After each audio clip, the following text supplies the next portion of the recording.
Okay. For starters, if you are an anime-only viewer and you only came in here to say you're waiting for season 2 of the anime, understandable. I highly disagree with that decision. I'll tell you that right now. Spoiler alert for the remainder of this video, the Natsu no Taizai, the 90 chapters that come after the anime content of season 1. Phenomenal. You should definitely change your mind and become a manga reader. It's absolutely amazing. You will love it. I'll tell you that. However, if you're still gonna stick to what you believe in and you're sticking to the anime, good for you. You can leave right now because we're about to talk about all of it, of what comes after the anime, and I promise it's very good stuff. So at the end of season 1, immediately Bond decides he wants to leave the 7 deadly sins because he has goals and also he has deep regrets. And one of the things about all of this, I feel, that definitely solidifies the best character is Bond. Everything that has happened with Bond from the end of chapter 100 onward has been absolutely phenomenal and solidifying him as an incredible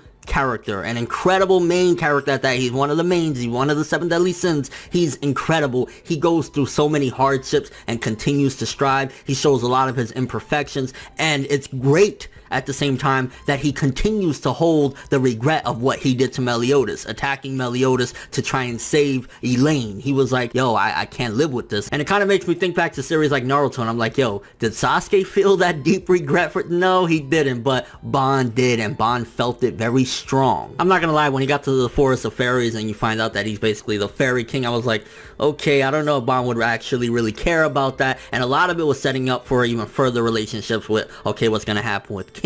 And let's jump real quick to King. With King having the revival of Helbram via that helmet, honestly, I felt as though that was mainly fan service so that people that really love Helbram will stick around, because I've seen the popularity polls, a lot of people like Helbram, so I think that's one of the only reasons why they brought back Helbram, even if it was just in that form that you can only see him with the helmet, because people love him. Because other than that, it's like, why bring him back? I mean, he's a cool character and everything, but the dude died and he got his ass kicked. He should have stayed that way, but it is what it is. He's still, you know, every now and then chiming in with King, which, to be honest with you, from the 90 chapters onward, from the end of, you know, season 1 of the anime and all that content and stuff like that, King definitely gets relegated to a lot less important to what he was, in a sense that he doesn't really get much screen time throughout all this. You get a little bit here and there, you get little stuff with, you know, the fairies and his relationship with Bond and how he feels about Mellie Otis, but honestly, King really doesn't get focused on that much. He's one of the 2 sins, which I'll also, spoiler alert, say, Diane also I felt didn't get really enough screen time, and the screen time that she did get wasn't necessarily the best. That's one of the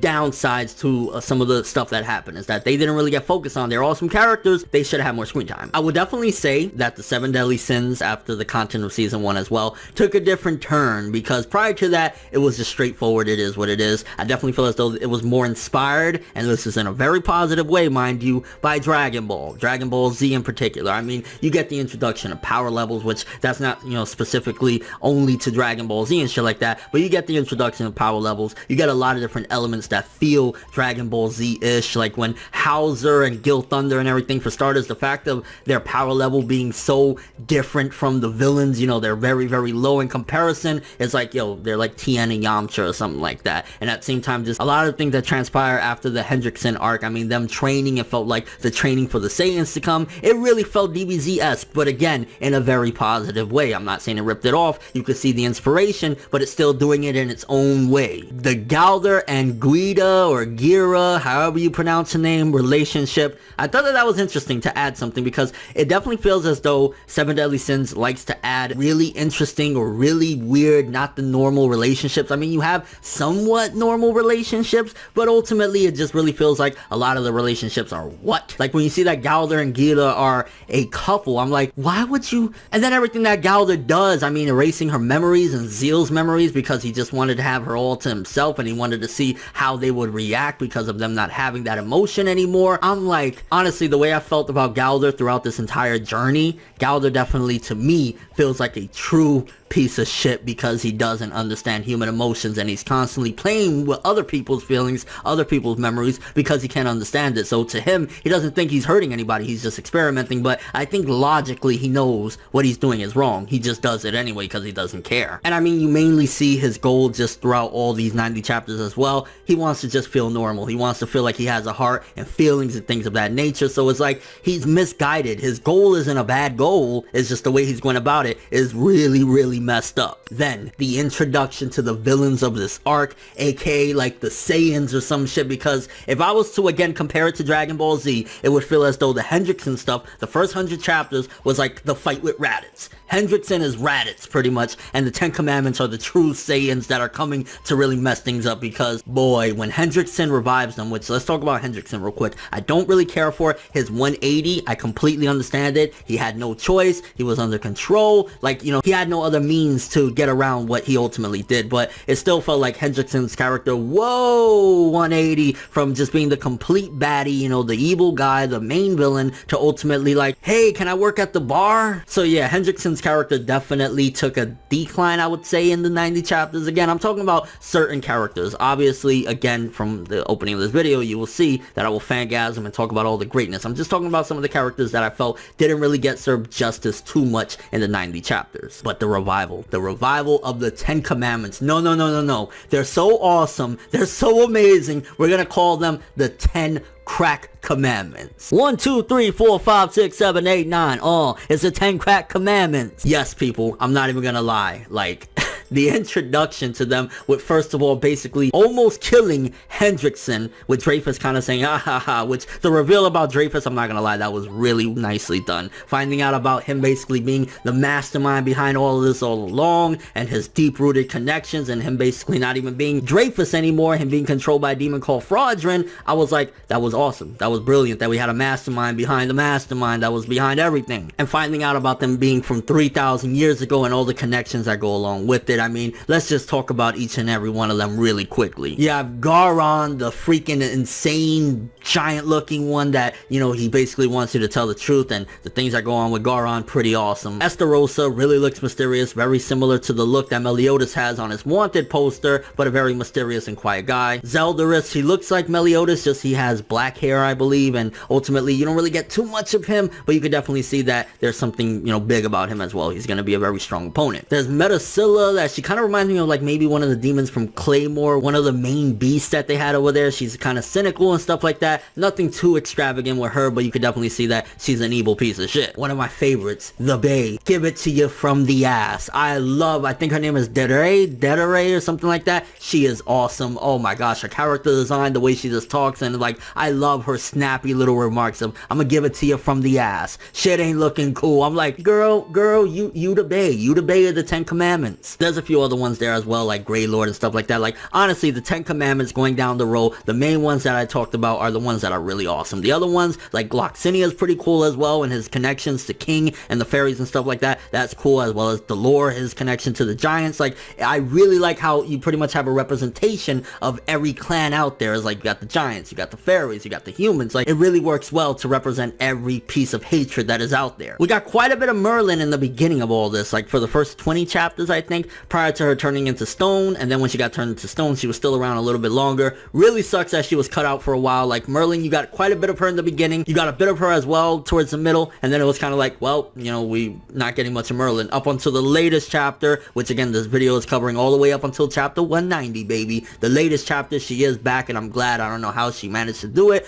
Merlin's character, though, from what we've seen thus far, I wouldn't be surprised if, even though she is helpful, and even though she got a lot of love from people, like Escanor and shit like that, people really care for her, I still don't really completely trust her. I feel with Orochimaru from Naruto after he became good, it feels as though, like, you seem okay, but there's something about you that I'm like, but then again, Arthur and Escanor really care for her, so maybe I'm off. Maybe it's just that she looks cynical, but she's really just a good person. A little bit of the slower bits with some of the training, even though it was very necessary with Hauser, Gil Thunder. I love what happened to Griamore, because Griamore essentially always acted like, not my daddy, and always acting like a crybaby. So the fact that Nakaba turned him into a actual kid, a baby and shit like that, perfect. That was a great representation. I think he read the fans' minds and realized what he did with this character, and he's like, you know what, you're just gonna be a little baby, you're a bitch, shut up. And the way Nakaba slowly unravels the past of many different characters, especially Mellie Otis, finding out more about his past with Liz, and the training of having to go over and over the death of Liz, and, you know, just him crying and stuff like that, it really reminded me of like Steins Gate in a way. Hoen Kyo Toma having to witness his friend dying over and over. It was like, my gosh, poor dude. Like, yeah, he wants his power, but how you gonna do this to the man? And it was really just a lesson about the emotions taking control and being a negative in a sense. So opposed to like a series like Fairy Tail or, you know, any series that pushes that emotions and love is really strong, this series in a sense, at least with the demons and Mellie Otis, is pushing that's a weakness. Like Mellie Otis needs to cut that off. And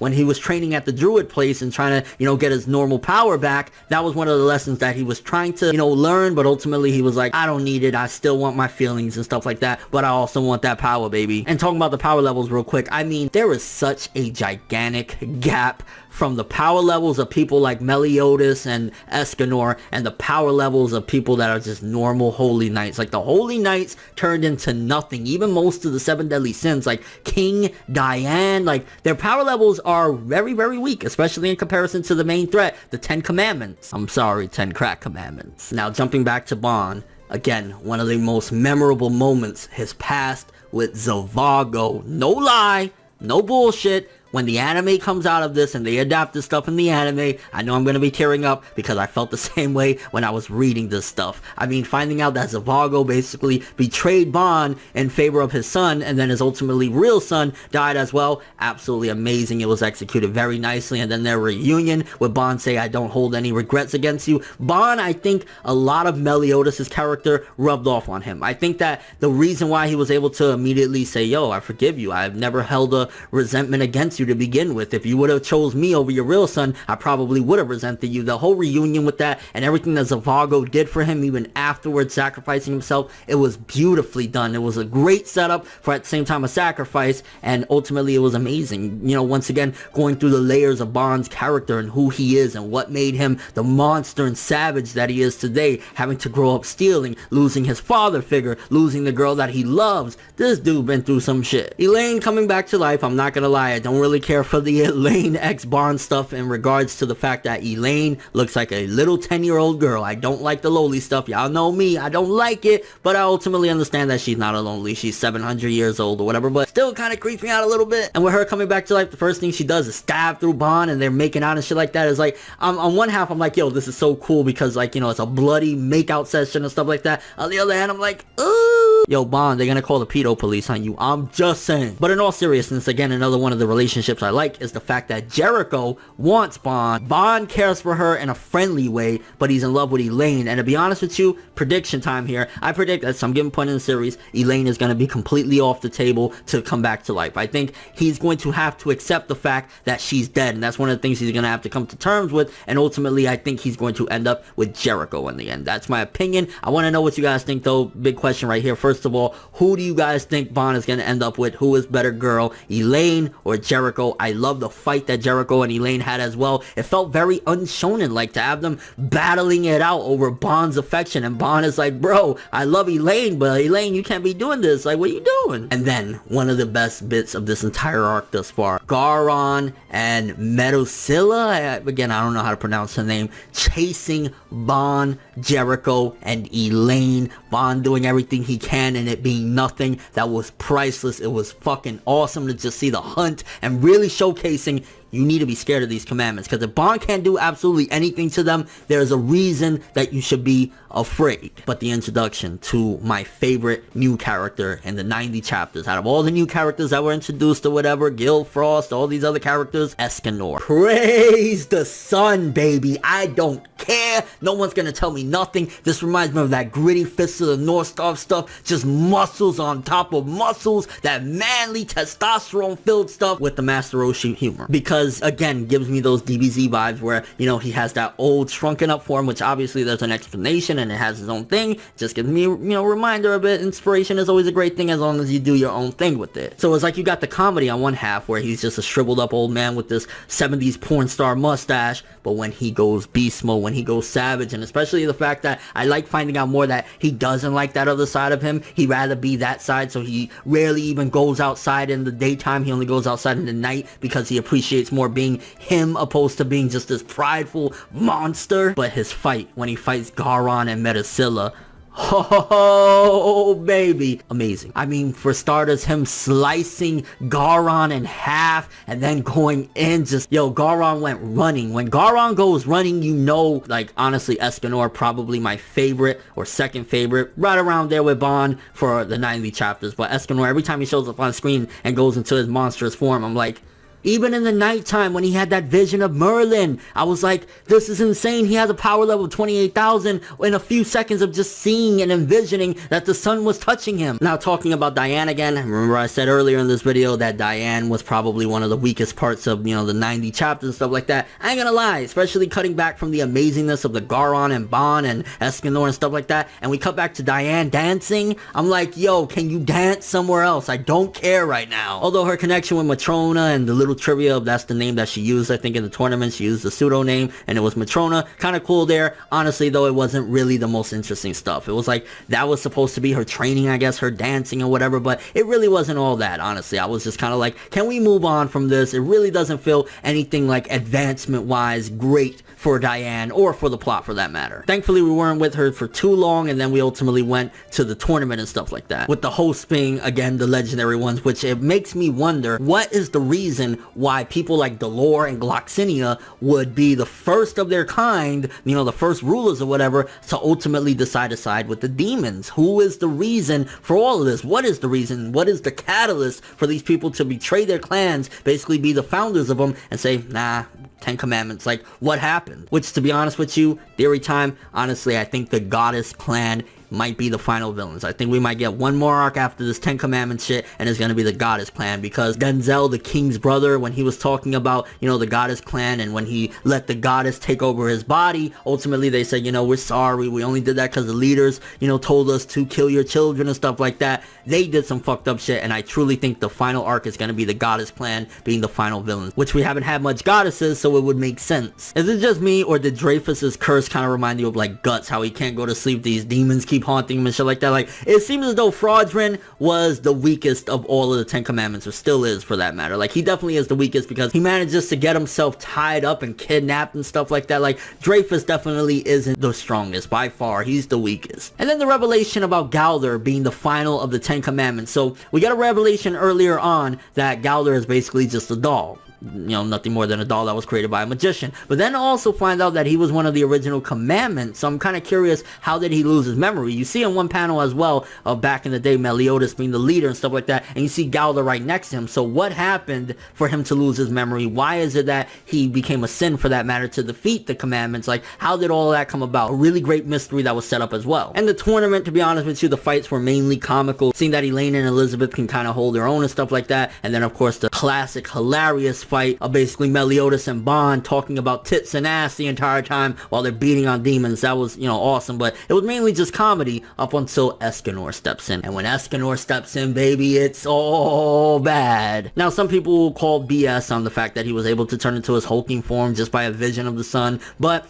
at the end of the day, it's basically like a genjutsu, so to speak. Like, if you really believe in something, you really feel it, then ultimately it'll affect you. So that's probably why it affected him, and it was only for a couple seconds, so it wasn't too bad. And it only gave him like, what, half of his strength, or depending on how strong he is, because I believe we haven't seen Escanor at noon. We haven't seen him at 12 o'clock yet, so we haven't seen his full potential, which half an hour till 12, he already had a power level, what, 54, 55,000? Imagine what it's like at noon. And the credibility of the 10 Commandments only goes further and further up when Mellie Otis needed that opening so that he can attack Gloxinia, and Delore and Escanor gave it to him. So that was definitely a great setup as well, and him jumping in there and the fight and everything, brilliant. But even though Escanor gave him that opening, they still were giving him a little bit of a run for his money, and then he gets jumped. Oh, when all the 10 Commandments show up and everything, you know it's all bad. And honestly, it shows that Mellie Otis on his own can't take them out. They're too strong for him by himself. Granted, he's a strong ass dude, but ultimately he's the only one, first of all, that can do anything, which it's to a certain degree, again, I guess reminds me of Dragon Ball in a way, how like only the main Goku and Vegetas can really do anything, because aside from Mellie Otis and Escanor, nobody can pretty much do squat to these people. They really can't. Like, you know, the best they can do is like stall them, maybe hurt them a little bit, but then ultimately they get right back up. So that's, I guess, a little bit of a downside, although the way Mellie Otis and Escanor have been handling shit, Escanor botting people left and right, It's been awesome. But then, probably the climax of everything that I've read thus far in the 90 chapters was Mellie Otis versus the 10 Commandments, and pretty much him getting his ass stomped out with, you know, taking in the ass, giving him the combos and everything, and him being on the floor. I think the best moment, and yet again, of course, it had to be Bond, was him on top of Estarossa trying to snap his neck after first of all having to snap Metalcilla's neck so that way he could save Mellie Otis, and also having to say goodbye to Elaine because of that. But him on top of Estarossa screaming, "Don't do it!" while he's killing every single heart of Mellie Otis, is stabbing and shit like that. That was probably the climax of everything. That was absolutely amazing. I loved it. And the fact that Nakaba, even though he did eventually renege on this, ultimately had the balls for what? It was 2 months and some change that he had Mellie Otis dead. The world went into chaos. That was great. When we got back and, you know, you see some of the Holy Knights trying, but everybody is, you know, getting messed up and stuff like that. We do see the return of Zarotaras. I don't know how to pronounce his name, but pretty much that dude from back in the day or whatever. Kind of felt like, what? How? Like, didn't Metalcilla die again? Like, what are you doing back or whatever? So that was kind of a little iffy about his return, and also the fact that he's seemingly not that formidable. And then finding out, I'm not gonna lie, this is where I felt a little bit creeped out, that Mellie Otis was with Elizabeth when she was a baby, and when he was holding her and Zataras was trying to grab her or whatever, he said, "Get your hands off my woman." I was like, dude, that is so creepy. You look like a straight up pedo there, no lie. I mean, granted, we know that she's a reincarnation of Liz, and theory time as well, I truly believe that Liz is a reincarnation of somebody from the Goddess Clan and looks identical to them. So Liz was a reincarnation of somebody from the Goddess Clan, and Elizabeth was a reincarnation of Liz. I think it's been continued to be passed down, and the reason I say that is because taking it in the ass, or taking it from the ass, giving it from the ass, whatever you want to call her, Delaray or whatever, she said, "You look very familiar," and she kept on saying that even after she blew up her hands. She's like, yeah, probably, again, that's setting up for the Goddess afterwards, the Goddess Clan. And another one of the high points, probably the last really major high point from the catch-up I've done, was Estarossa versus Escanor. When Escanor walks up to him, praise the sun, whips his ass, him and Zeldaris. Like, honestly, I truly believe they're still alive. I don't think that either one of them are dead or whatever, but when he just walks up to them like a monster, doesn't care, gives them an ass whoop, I'm like, it's a shame that more than likely neither one of them are dead. I think maybe one of them might be gravely injured, but I don't think either one of them are going to be dead. And I could kind of see, in a way, Zeldaris being the final of the commandments, because Estarossa, we've already seen big demonstrations of his power, and even though he's seemingly is stronger than Zeldaris, I think Zeldaris is ultimately going to be the main final one, because he's the little bro, and also in the flashback we didn't get to see him. Who knows? Theory time. Maybe Zeldaris is truly Mellie Otis' son, because even though they say little brother, you never know. Maybe Mellie Otis doesn't even know that he has a son, because in the flashback, you didn't even see Zeldaris in there. It was kind of like he was not born yet, so maybe it could potentially be Zeldaris as his son. That would be crazy. Crazy theory, right? And I'm sorry, Denzel was crusty as hell. He did all of that talk. He revived the goddess using his body, and then gets chopped in half in one go. But it was vital information of what the Goddess Clan said. The woman from the Goddess Clan was sorry for everything we did. We did it under orders and stuff like that. You can see that the Goddess Clans are the one that started all this shit. And then the return of Mellie Otis. The return of Mellie Otis, again, it was a little disappointing, I'm not gonna lie. I felt like,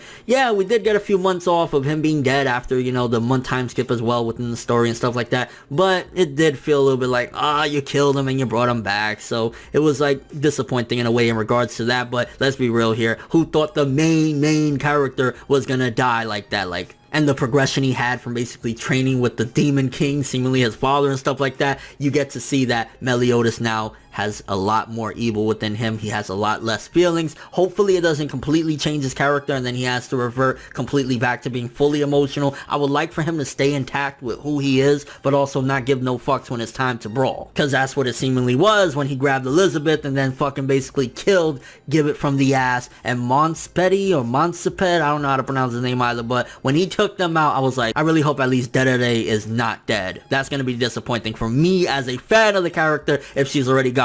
And then last but not least, the latest chapter, we got a couple things. More of Dreyfus. Hey, I'm back. Like, dude, you're not gonna do much. The revelation of Vivian coming back, I was like, who is this character again? I had to reread and stuff. Oh, that's that one chick. And the return of Merlin with her saying she's gonna make the 10 Commandments her guinea pigs for experiments and stuff like that. She definitely is like the female Orochimaru. Overall, absolutely amazing, insane. I couldn't recommend 7 Deadly Sins enough for you guys. I catched up recently to Hero Academia, Black Clover, Magi, and 7 Deadly Sins. And I will tell you, out of all 4 of those journeys, spoiler alert because I haven't done the Clover video yet, Taizai was hands down the best and most exciting journey for me. From Escanor, Mellie Otis, the 10 Commandments, Bon and Zavago, Bon in general, insane. Go read it. But in the 90 chapters since the anime, let me know what you guys think, favorite moments, what do you think about Escanor, any theories, everything you got to say. I know I spoke a lot, probably, if not my longest video on this channel, one of the longest videos, but I had a lot to say. I love this series right now. But thanks for watching, hope you enjoyed. If you liked anything I had to say or enjoyed the video, drop me a like, I'd greatly appreciate it. And if you want more from me, make sure to subscribe, follow me on Twitter,